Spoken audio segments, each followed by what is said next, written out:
എറണാകുളത്തെ സംബന്ധിച്ചിടത്തോളം ആദ്യമായിട്ട് ചെക്സ് ഇൻട്രൊഡ്യൂസ് ചെയ്യുന്നത് ചിന്മയിലാണ്. ചിന്മയിലെ PT യൂണിഫോമായിട്ട് വന്നു. അത് എത്ര കാലം മുമ്പ്? 90s-ലാണ്. അവരാണ് ആദ്യമായിട്ട് എറണാകുളം അല്ലെങ്കിൽ കേരളത്തിൽ ചെക്ക് യൂണിഫോം അഡോപ്റ്റ് ചെയ്തത്.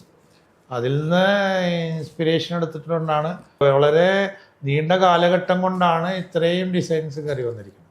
ഇപ്പൊ പല പാറ്റേൺസ് ഉണ്ടല്ലോ, ഒരുപാട് പാറ്റേൺസ്, ഒരുപാട് ഡിസൈൻസും ഉണ്ട്.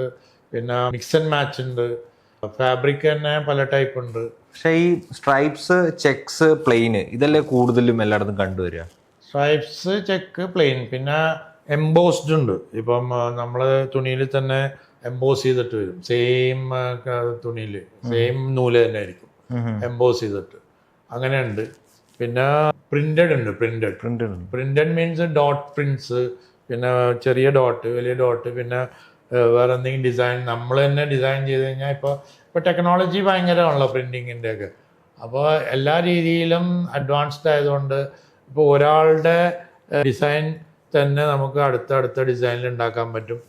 പിന്നെ തയ്ച്ചതിന് ശേഷം പ്രിൻ്റ് ചെയ്യാൻ പറ്റും.